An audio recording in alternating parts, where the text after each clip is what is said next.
गुंजन और आप देख रहे हैं एबीपी गंगा का मेगा न्यूज बुलेटिन सत्याग्रह। नमस्कार, मैं हूं अवधेश। स्वागत है आपका सत्याग्रह में। आपको दिखाते हैं अयोध्या में बन रहे श्री राम मंदिर की एक्सक्लूसिव तस्वीरें, जिसका निर्माण कार्य जोरों पर चल रहा है। सूत्रों की माने तो भव्य राम मंदिर निर्माण दिसंबर 2023 में पूरा हो जाएगा।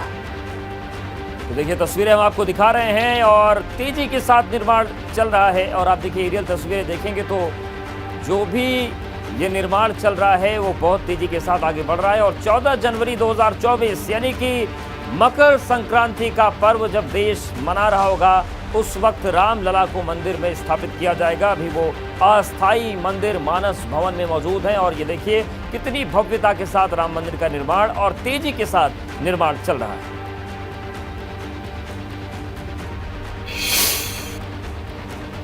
नोएडा के सेक्टर 93 के ट्विन टावर के जमींदोज होने का काउंटडाउन शुरू हो चुका है। 28 अगस्त को 32 मंजिले की इमारत मलबे में बदल जाएगी, जिसमें लगभग 43 घंटे का ही समय बचा हुआ है। 28 अगस्त को होने वाले धमाके के लिए क्या प्लान बनाए जा रहे हैं, धमाका कैसे किया जाएगा, देखिए नोएडा के ट्विन टावर से हमारी एक्सक्लूसिव रिपोर्ट।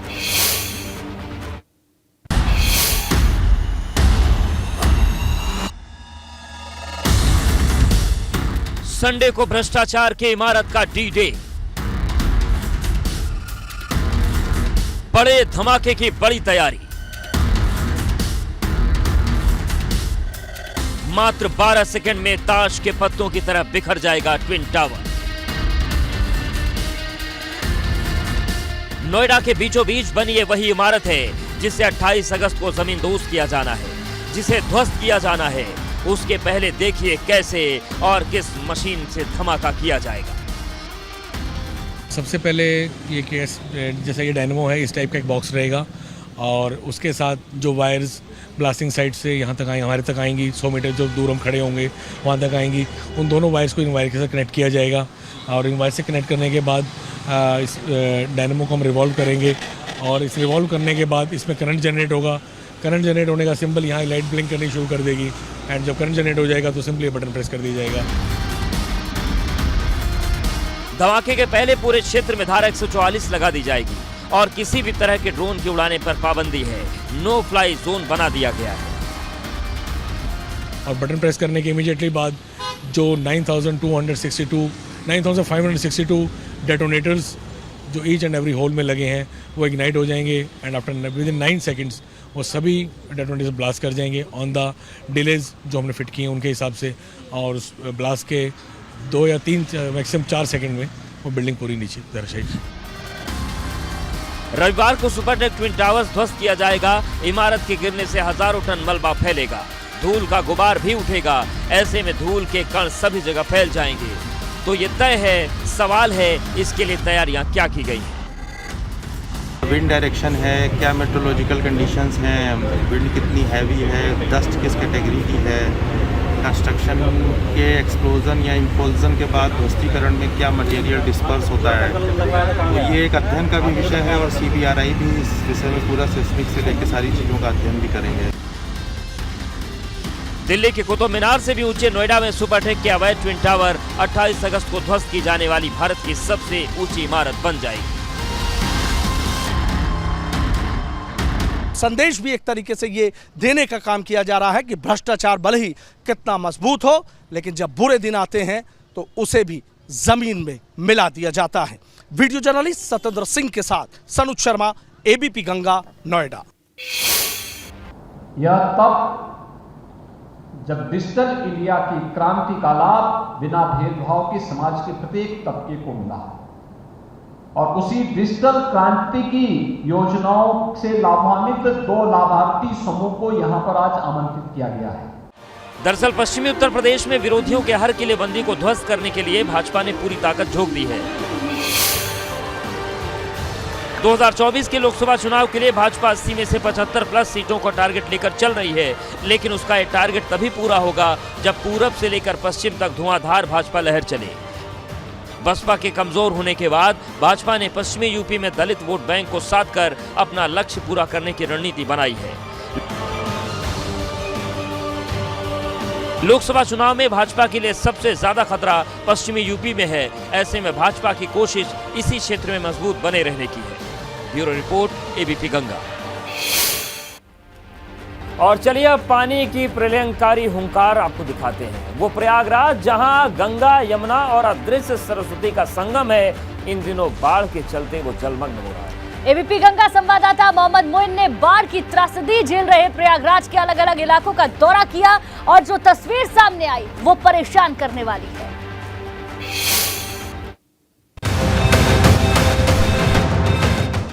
संगम नगरी प्रयागराज में भी नदियां उफान पर हैं। गंगा, यमुना और अदृश्य सरस्वती की त्रिवेणी खतरे के निशान को पार कर चुकी है और इसका असर कैमरे में कैद किया एबीपी गंगा संवाददाता मोहम्मद मोइन ने। सबसे पहले आपको दिखाते हैं बघाड़ा इलाके की तस्वीर, जहां के हालात डराने वाले हैं। यहां बस्तियों में पानी घुस आया है। गलियां, सड़कें और स्कूल, मकान सब जलमग्न हो चुके हैं। इस वक्त हम मौजूद हैं बघाड़ा इलाके में, जहां एक स्कूल की तस्वीर दिखाना चाहेंगे। ये सरकारी प्राइमरी स्कूल है। बाहर देख सकते हैं कि पूरी तरह से ये बाढ़ के पानी में डूब गया है। बाहर बाउंड्री वाल लगी हुई है, एक बड़ा सा गेट हुआ करता था, लेकिन कुछ भी नजर नहीं आ रहा है। ऊपर का थोड़ा सा हिस्सा जो है, जिस पर लिखा हुआ है प्राथमिक विद्यालय, उसके जरिए अंदाजा लगाया जा सकता है कि यहाँ पर प्राइमरी स्कूल हुआ करता था। अगर पानी कुछ इंच भी और बढ़ता है तो यहाँ पर ये जो ऊपर का हिस्सा दिख रहा है वो भी डूब जाएगा। बाढ़ का पानी किस कदर बढ़ चुका है, इस बात का अंदाजा इस तस्वीर से लगाया जा सकता है, जहां पानी बिजली के खंभों की तार तक पहुंच चुका है। मकान नजर आ रहा है और उसका थोड़ा सा हिस्सा, 2 मंजिला मकान है, लेकिन सिर्फ थोड़ा सा हिस्सा जो है उसका नजर आ रहा है। ऊपर सफेद पानी की टंकी रखी हुई है, नीचे का हिस्सा तो अब यहाँ पर नज़र भी नहीं आ रहा है। और जिधर नज़र जाएगी आपको चारों तरफ पूरे का पूरा इलाका जो है इसी तरीके से, देखिए जो तार होते हैं, बिजली के पोल, तार जो लगे होते हैं कितनी ऊंचाई पर होते हैं और अब वो पानी को छू रहे हैं। कुछ ऐसा ही हाल राजापुर इलाके का है।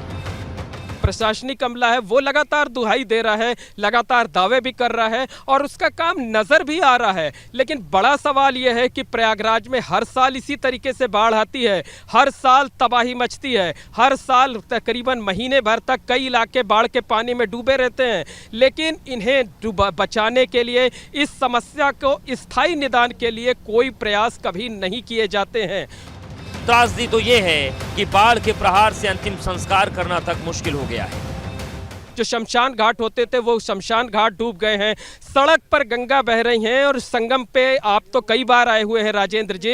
यहाँ संगम पर आस्था की डुबकी लगाने के लिए रोजाना हजारों की संख्या में देश के कोने कोने से श्रद्धालु आते हैं। वो श्रद्धालु अब भी आ रहे हैं, लेकिन वो संगम के बजाय अब सड़क पर गंगा में आस्था की डुबकी लगा रहे हैं। साफ है, बाढ़ बारिश की चपेट में आए प्रयागराज का हाल बहुत बुरा है और फिक्र बढ़ाने वाला है। Bureau report, ABP Ganga.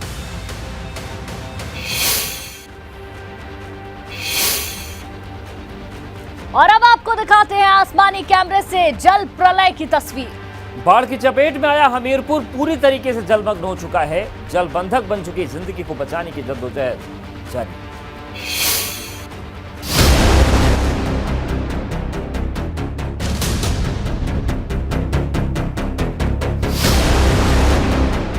बाढ़ की चपेट में आकर हमीरपुर किस तरह जलमग्न हो चुका है, इसे सबसे पहले आसमानी तस्वीर के जरिए दिखाते हैं।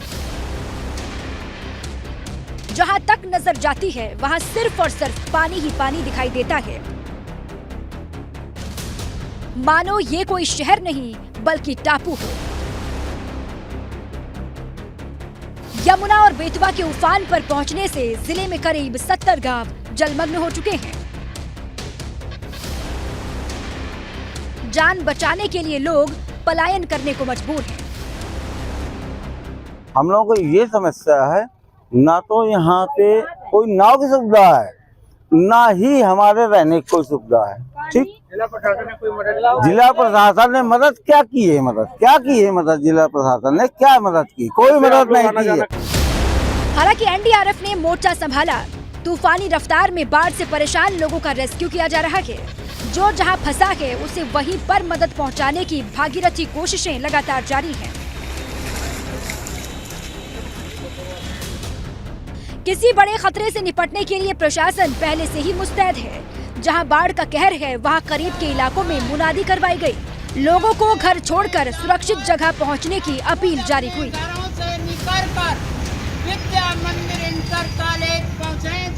Bureau report, ABP Ganga.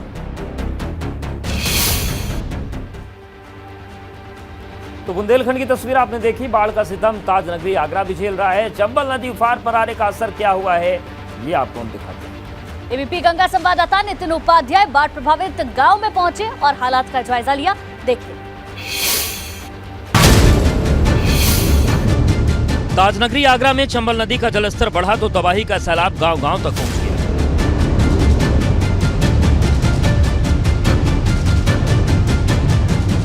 पूरी तरह जलमग्न हो चुका ये उमरेठा पूरा गांव की फिक्र बढ़ाने वाली तस्वीर है। जब यहां एबीपी गंगा संवाददाता नितिन उपाध्याय पहुंचे तो हालात देखकर दंग रहे। चंबल में जो बाढ़ आई है उसकी तबाही की तस्वीरें हम आपको दिखा रहे हैं। उमरेठापुरा ये गांव है, चंबल नदी के तलहटी में बसा हुआ है। देखिए तस्वीरें बता रही हैं कि किस तरीके से घर के घर पूरी तरह से जलमग्न हो गए हैं। और हम जिस जगह खड़े हुए हैं ये गांव का थोड़ा ऊपरी हिस्सा है। निचला हिस्सा पूरी तरह से कहा जाए पानी में समा चुका है और इससे समझा जा सकता है कि कितनी कहा जाए बुरी स्थिति है। लोग लगातार ऊंचे स्थानों पर शिफ्ट कर रहे हैं, पलायन कर रहे हैं। स्थिति बहुत ज़्यादा खराब है। यहाँ भी जिंदगी पानी पानी हो चुकी है क्योंकि लोगों के घर जल प्रलय की कैद में आ चुके हैं। ये दावा जरूर कर रहा है प्रशासन कि हम लोगों को रसद सामग्री पहुंचा रहे हैं, राशन पहुंचा रहे हैं, ईंधन पहुंचा रहे हैं, लोगों को रेस्क्यू कर रहे हैं, लेकिन जो भी खाना पूर्ति हो रही है वो पूरी तरह से ईंट के मुंह में जी रहा है। हम हाइट पर खड़े हुए हैं। देखिए किस तरीके से तिरंगा लगा हुआ जो घर नज़र आ रहा है वो पूरी तरह से जलमग्न है। पूरी तरह से घर के कहा जाए ऊपर जो वेंटिलेटर होता है वहाँ तक पानी पहुँचता हुआ दिख रहा है। इससे समझा जा सकता है कि स्थिति कितनी ज़्यादा ख़राब है। कैसे मवेशियों को यहाँ से ले जाया जाए, कैसे घर के जो सामान है उसको शिफ्ट किया जाए। अब तक आपने बाहर से ही बाढ़ की बर्बादी देखी, अब आपको दिखाते हैं घरों के अंदर बाढ़ कैसे त्राहिमाम मचा कर रखी है। आप देख सकते हैं कि राम महेश नाम का जो शख्स है वो अपने घर के आंगन में मौजूद है, लेकिन आज उसका आंगन स्विमिंग पूल से कम नज़र नहीं आ रहा है। ये चंबल की बाढ़ की भयावहता की एक तस्वीर है। अब हम आपको आगे ले चलते हैं और बताते हैं कि इस तरीके से गांव के गांव डूबना शुरू हो गए हैं। स्थिति काफ़ी ज़्यादा कहा जाए नाजुक हो चली है। लगातार आप देख सकते हैं कि करीब करीब एक मंजिल से लेकर तक पानी भर चुका है और ये लगातार जो वाटर लेवल है लगातार बढ़ रहा है। चंबल ने इस बार 2019 का रिकॉर्ड तोड़ दिया है 136.10। ये इस लेवल तक वाटर लेवल तक चंबल 2019 तक पहुंची थी और इस बार लग रहा है कि हाई फ्लड लेवल जो 1996 का है उसको भी चंबल कहीं ना कहीं ब्रेक कर देगी इस बार एक बार नया।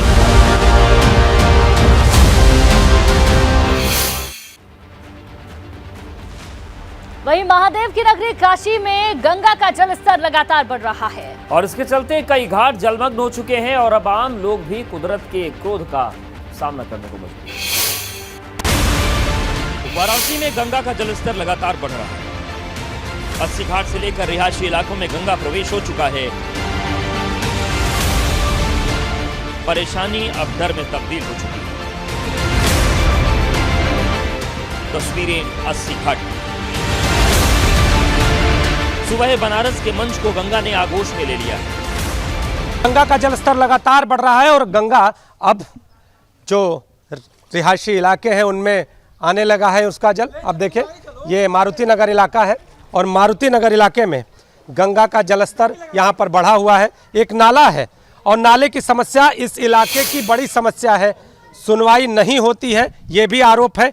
जब जल बढ़ाव होता है तब यहाँ नेता और प्रतिनिधि आ जाते हैं। हाँ जितने जब जल बढ़ाव होता है तो वहाँ विधायक हों चाहे मान लो जो भी अगल बगल के लोग हैं नेता परेता सारे जुटते हैं, लेकिन बाकी दिनों में उनको चेहरा तक दिखाई यहाँ नहीं देता है कि यहाँ पहले हो या न हो। गंगा सड़क की ओर आ गई है। घाट की ओर जाने वाली गली में नाव चल रही है। ऐसा लग रहा है कि सब कुछ जलमग्न हो जाएगा। गंगा के लिए वाराणसी से नीतीश पांडे की रिपोर्ट। उत्तर प्रदेश में नदियां पूरे उफान पर हैं, पर किसी भी तरह के हालात से निपटने को लेकर योगी सरकार पूरी तरह से तैयार है। और यही वजह है कि योगी सरकार के मंत्री पूर्वांचल से बुंदेलखंड और पश्चिमांचल तक ग्राउंड जीरो पर उतरकर दौरा कर रहे हैं।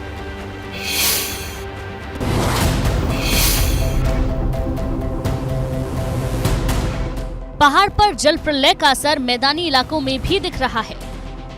उत्तर प्रदेश में गंगा यमुना समेत तमाम नदियां उफान पर हैं। हर खतरे से निपटने के लिए योगी सरकार पहले से एक्शन मोड में आ चुकी है।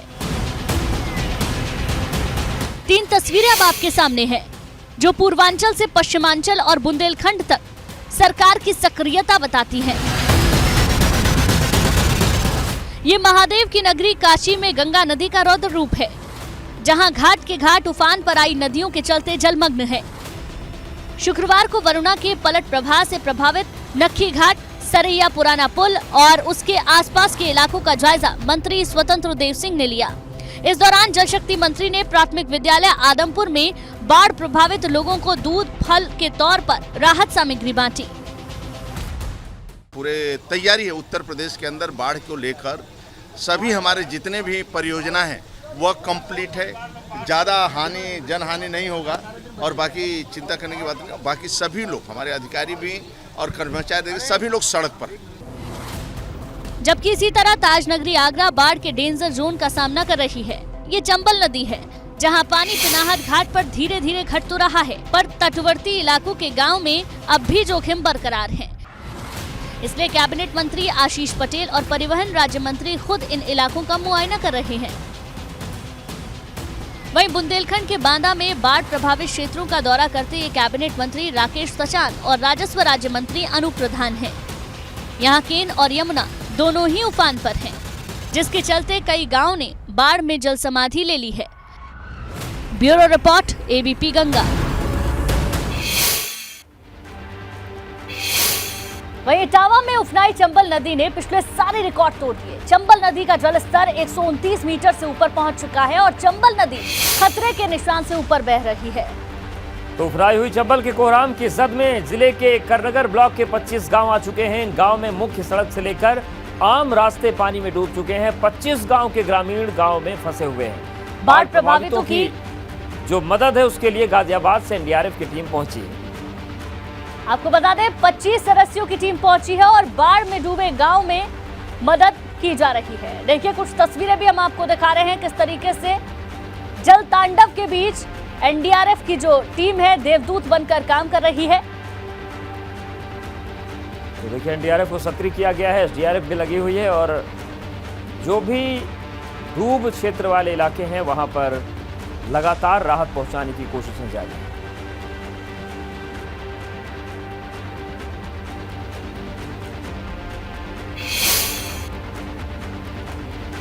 अब बात करते हैं श्रीकांत त्यागी की, जिसे कोर्ट से 3 मामलों में जमानत मिल गई। लेकिन ऐसा बिल्कुल नहीं है कि त्यागी जेल से बाहर आ गया है। नेता को बड़ी राहत, 3 मामलों में मिली जमानत, फिर भी जेल में ही रहेगा श्रीकांत त्यागी। श्रीकांत त्यागी को कोर्ट से धारा 354 और 420 समेत 3 बड़े मामलों में कोर्ट से जमानत मिल गई है। सबसे बड़ी बात यह है कि श्रीकांत त्यागी महिला के साथ छेड़छाड़ करने वाले केस में भी जमानत मिल गई है। लेकिन ऐसा बिल्कुल नहीं है कि श्रीकांत जेल से बाहर आ जाएगा और खुली हवा में सांस ले पाएगा। जेल से बाहर आने में उसकी राह का रोड़ा बना है गैंगस्टर एक्ट। श्रीकांत त्यागी को पुलिस ने मेरठ से गिरफ्तार किया था और उसे 9 अगस्त को 14 दिन के लिए जेल भेज दिया गया था।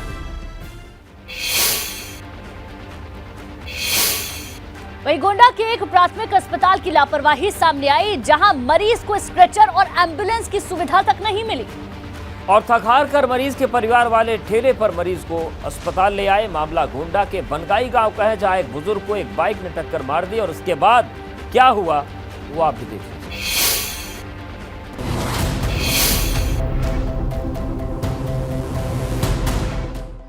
नाम बड़े और दर्शन छोटे, कहावत तो आपने सुनी होगी, लेकिन आज इसके साक्षात दर्शन भी कर लीजिए। क्योंकि आज भी अगर इलाज अस्पताल की जगह ठेले पर करना पड़े तो सिस्टम पर तो सवाल उठने लाजमी है। तस्वीरें गोंडा से हैं, जहां एम्बुलेंस न मिलने पर दुर्घटना में घायल बुजुर्ग को परिजनों ने उपचार के लिए ठेले से प्राथमिक स्वास्थ्य केंद्र लेकर आए। घायल बुजुर्ग को वहीं उसी ठेले पर प्राथमिक चिकित्सा दी गई, ग्लूकोज लगाया गया और फिर बुजुर्ग को जिला चिकित्सालय रेफर कर दिया गया। गोंडा में इस लापरवाही की चर्चा जोरों पर है। जिम्मेदार लोगों पर कार्रवाई की मांग की गई है। मुख्य चिकित्सा अधिकारी ने कार्रवाई का आश्वासन दिया है। PSC रुपैडी का जो ये प्रकरण है जिसमें ठेले पे इलाज किया गया और ग्लूकोज लगाया गया, मेरे संज्ञान में आया है। इस विषय में मैं पूरी जानकारी लूंगी और जांच के आदेश दे दिए हैं मैंने। इसमें जो भी जांच आएगी, जो दोषी होगा उस पर कार्रवाई की जाएगी। 21वीं सदी में आने वाली हर ऐसी तस्वीर उन लोगों से सवाल कर रही है जो आम लोगों को सहूलियत मुहैया कराने का दावा करते हैं। उस स्वास्थ्य महकमे से सवाल कर रही है जिसके कंधे पर सूबे की सेहत का भार है, लेकिन इस महकमे पर यह भार बोझ बनता जा रहा है, क्योंकि स्वास्थ्य महकमा अपनी कारगुजारियों पर सिर्फ कार्रवाई के ही आदेश देता है, शायद उन पर अमल नहीं करता। नहीं तो किसी मरीज को अस्पताल पहुंचाने के लिए कम से कम ठेले का सहारा तो कतई नहीं लेना पड़ता। Bureau report, ABP Ganga.